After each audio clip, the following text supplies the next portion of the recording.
Kingdom Hearts has two factors that make the combat system work so well. The stagger effect, where when you hit someone they stagger period, and the revenge value system, where depending on how many times you attack, it determines how they retaliate. They have what is known as retaliation moves, techniques to counteract what you throw at them. So if you spam, the enemy will build up enough retaliation and retaliate back at you. It's a very complex system of action RPG design you won't see in any other action RPG. That's what makes it unique, the elaborate boss encounters and techniques. This is why you can't spam in Kingdom Hearts. You have to use abilities, magic, drive forms, and choices. That's the thing about KH2's combat system. They have a boatload of choice, and it's all up to you how to utilize these choices to your advantage. And it's a lot of choices, some of the most organized action RPG design ever made. When fighting in games like DDD or BBS, the combat is floaty and the enemies stagger at random. There is no retaliation system or revenge value, so they retaliate at random, making them unfairly unpredictable. This is why the design of Kingdom Hearts action RPG elements are so important, that coming to KH3 you can tell they kept this in mind, because I have tested it for years and the stagger isn't perfect, but it's incredible. And the revenge value is there, and it's really good. KH3 is overall underrated, but that's another topic. So, as I was saying, the revenge value system balances out the gameplay in boss fights big time. It's because of the stagger effect and the desperation moves. The thing about KH2's combat system is that every time you hit, each hit builds the enemy's desperation move. Even the simplest of enemies has desperation. The more you hit, this builds up in every enemy and boss. Then they immediately retaliate, thus balancing the combat system and preventing spam. This quells the accusation from IGN's pitiful review that, oh, the game is spammy, all wrong. This is why that review is so flawed. They immediately regulate upon hits, thus preventing the player from being able to spam hits.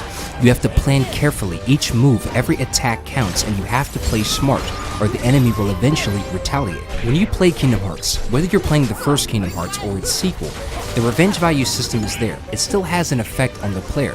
In the first game, revenge value worked a little bit different. Same with the combat. The combat was more about the timing of your attacks and hits, so you had to time them well. In the second game, the speed is increased and there's more attack moves, abilities, and choice, so you had to think faster, use as many tools as possible, which is why it's a good thing it gave you more choice in the third game.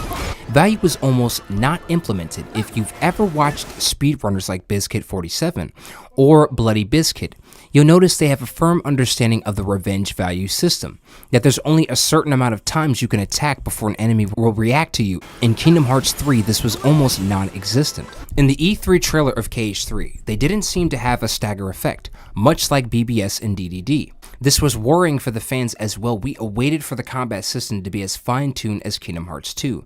Now, what is the stagger effect and why is it important? Every time you hit an enemy in KH1 or 2, they stagger, creating a balance, so they can't just mindlessly attack you. It's more fair. Fast forward to the spin-offs, Kingdom Hearts Birth by Sleep or DDD, and this is non-existent. They stagger at random, so they could attack you out of nowhere and you won't be able to stop them. It's unfair and broken. This is why the revenge value system and stagger effect is so important. Look at Roxas. When Sora fights Roxas, every moment counts. Every attack matters.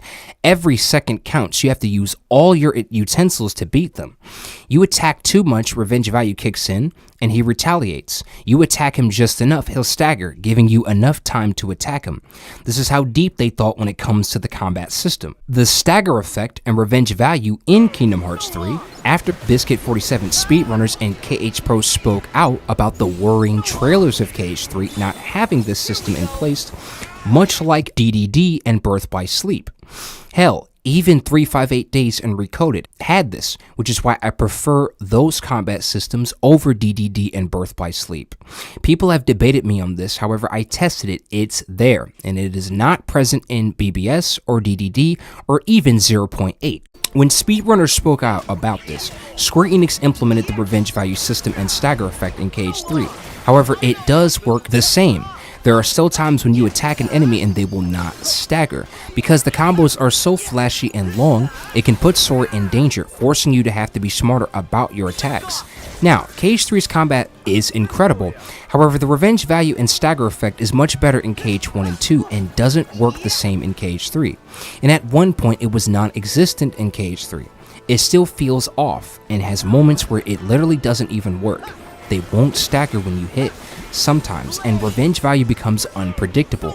Unlike the originals, where it worked extremely well and was extremely balanced, it's still uncertain and a little unpredictable in KH3. That's imbalanced and a little unfair. KH2 had this down on the Luminous engine, and KH1 had this down as well. It was the first of many others. The combat system of Kingdom Hearts 2 is a masterpiece of action RPG design.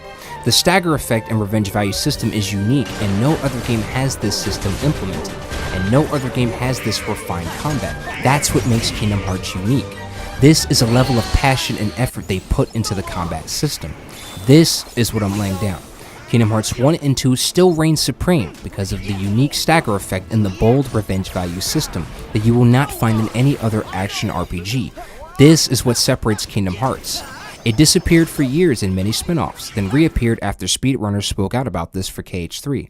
However, KH3 is not as refined or as balanced. There are times when the stagger doesn't work, the revenge value doesn't always kick in right, and the combos are so long that it puts Sora in danger during fights, so there's huge issues there. Square fixed a few, but not all the way. They didn't change the fundamentals of the combat. It was already made that way, so the originals still have a huge edge that KH3 doesn't necessarily have. The spin-offs don't have this at all. They definitely don't, but KH1 and KH2 do. This is what makes the combat system of Kingdom Hearts special, and this is what I'm laying down. If you made it this far, thank you for watching.